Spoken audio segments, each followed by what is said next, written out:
کہ اللہ مسبب الاسباب ہے، وہ اسباب کا پابند نہیں ہے، وہ اسباب کا محتاج نہیں ہے، اسباب اس کے محتاج ہے۔ اگر یہ یقین ہے تو اللہ پر ایمان ہے، یہ نہیں ہے تو تمہارا ایمان اسباب پر ہے، وسائل پر ہے، ذرائع پر ہے، مادیات پر ہے، اللہ پر نہیں۔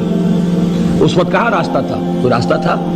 سمندر ہے اور ادھر سے لشکر آ گیا ہے۔ کلا ان معی ربی سیہدین۔ اب دیکھیے ایمان کہہ دینا آسان ہے، ہوا معکم اینما کنتم، جہاں کہیں بھی تم ہوتے ہو اللہ تمہارے ساتھ ہوتا ہے، لیکن اس کا یقین قائم ہو جائے تو زمین و آسمان کا فرق واقع ہو جائے۔ یہی بات ہوئی حضور کے ساتھ۔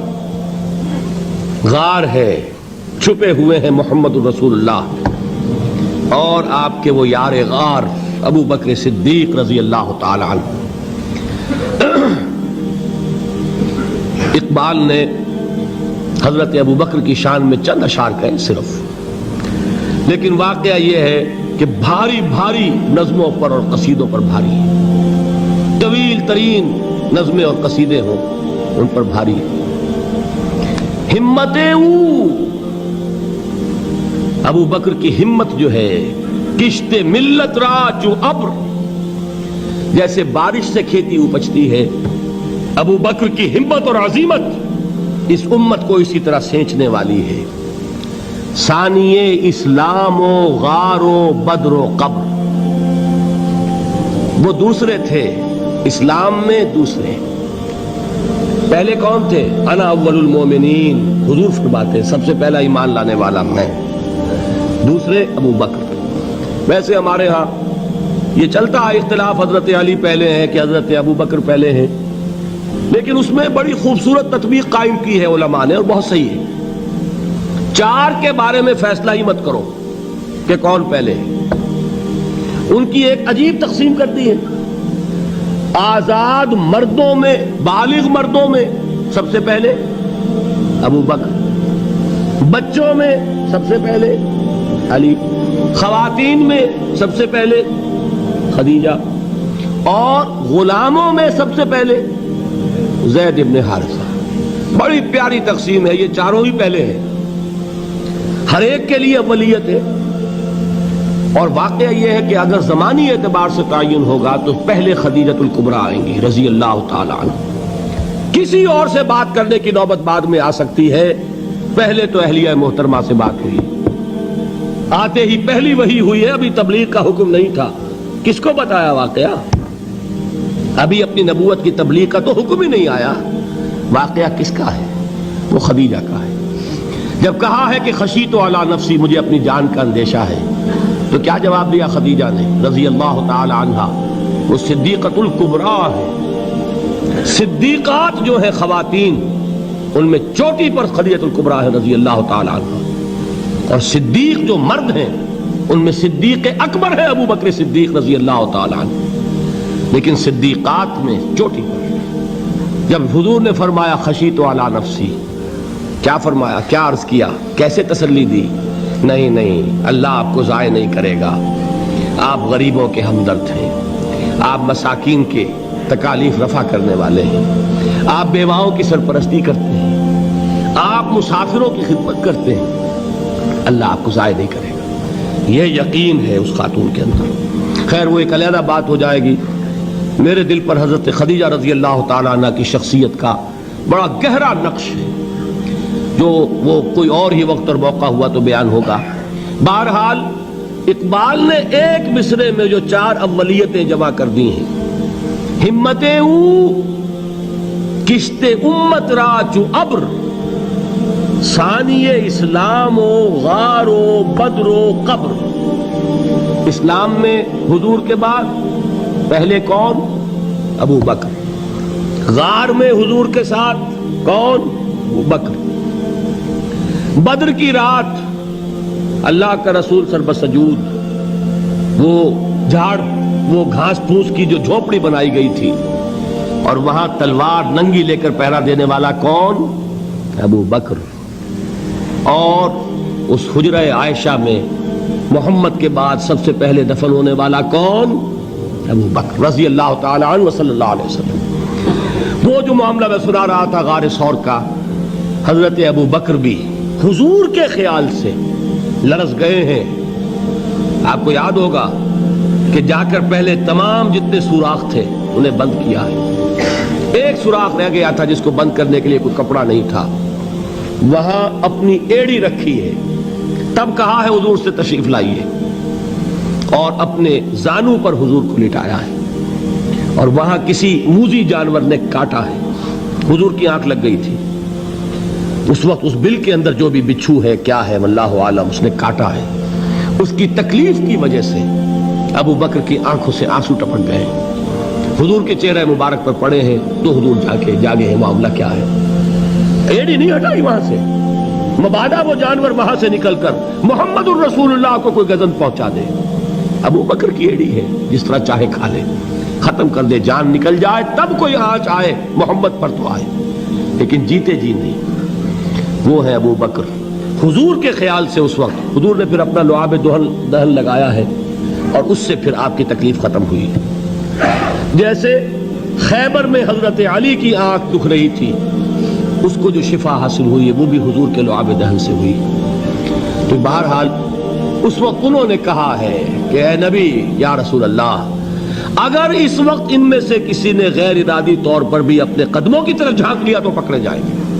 کیا جواب تھا اللہ کے رسول کا؟ لا تحزن ان اللہ معنا.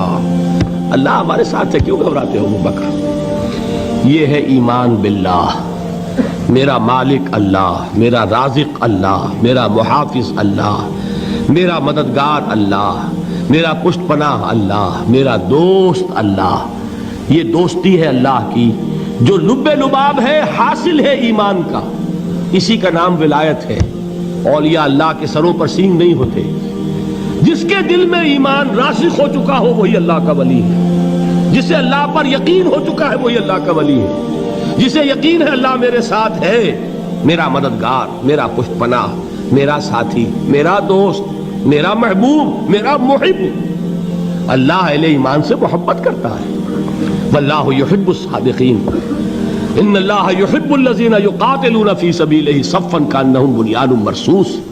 اللہ محبت کرنے والا, اہل ایمان محبوب, اور اہل ایمان محبت کرنے والے اللہ محبوب. والذین آمنوا اشد حبا للہ.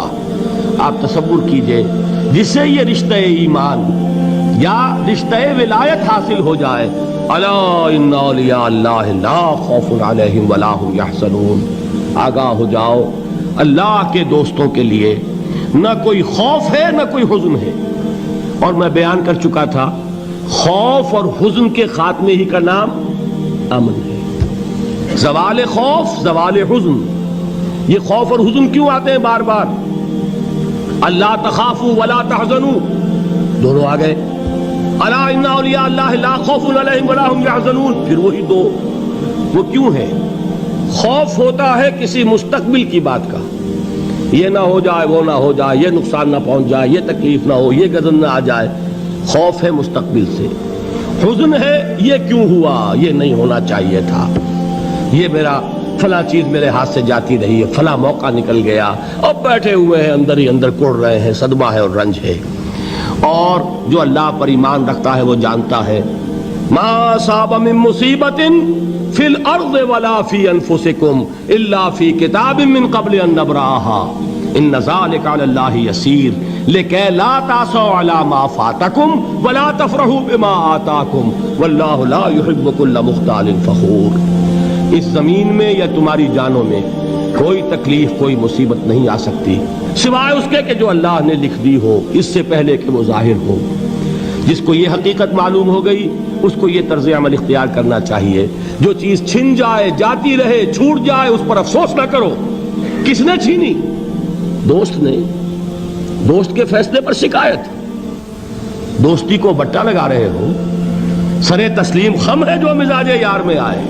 اگر دوستی ہے تو پھر تو تمہیں گردن جھکانی چاہیے کہ ہر چے ساقی ماریخت عین الطافست, جو بھی میرا ساقی میرے پیالے میں ڈال دے اس کا کرم ہے. جو اس کی طرف سے آئے اس پر کوئی رنج نہیں, کوئی صدمہ نہیں, کوئی غم نہیں, کوئی شکایت نہیں, کوئی شکوہ نہیں.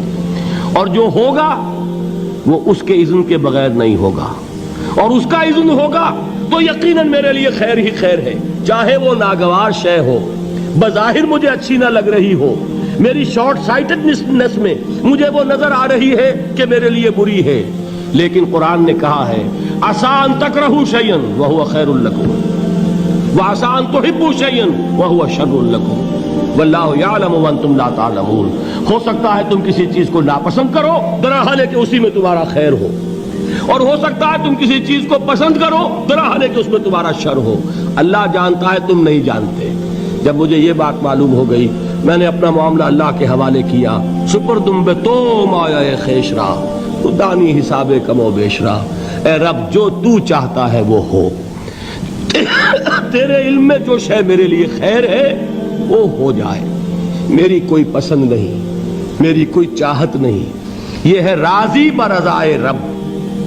اکبر الہآبادی نے اسے کہا ہے رضائے حق پہ راضی رہ، یہ حرف آرزو کیسا، خدا خالق، خدا مالک، خدا کا حکم تو کیسا۔ جب میں آ گیا بیچ میں، میری پسند، میری مرضی، میری خواہش، میری چاہت، یہی تو شرک ہے۔ ما شاء اللہ کان وما لم یشاء لم یکن، جو اللہ نے چاہا وہ ہوا، جو اس نے نہیں چاہا نہیں ہوا، اختیار اس کا ہے، میرا تو نہیں۔ رضائے حق پہ راضی رہ، یہ حرف آرزو کیسا، خدا خالق، خدا مالک، خدا کا حکم تو کیسا۔ اقبال نے اسے کہا ہے فارسی میں، اب آپ کہیں اس کا ترجمہ بھی کرو تو وہ مجھے ذرا اس وقت کچھ بہت ہی بدذوقی کسی بات نظر آئے گی۔ جائیے پوچھئے کسی سے جسے فارسی آتی ہو۔ برو کشید ز پیچا کے ہست و بود مرا، چے اقدہا کے مقام رضا کشود مرا۔ مجھے تو تمام پیچ و خم سے نکال دیا اس مقام رضا نے، میں راضی برضائے رب ہوں، جو فیصلہ اس کا میں اس پر راضی۔ تو کہاں کا حزن اور کس کا خوف، یہی زوال حزن اور زوال خوف، یہی ہے امن، یہ نتیجہ ہے ایمان کا۔ تو جان لیجئے یہ ہے لب لباب، یہ ہے حاصل ایمان کا، یہ ہے تو ایمان ہے، یہ نہیں ہے تو ایمان۔ دین کی بات پھیلانا صدقہ جاریہ ہے، ثواب کی نیت سے ویڈیو کو شیئر ضرور کیجیے۔ جزاک اللہ۔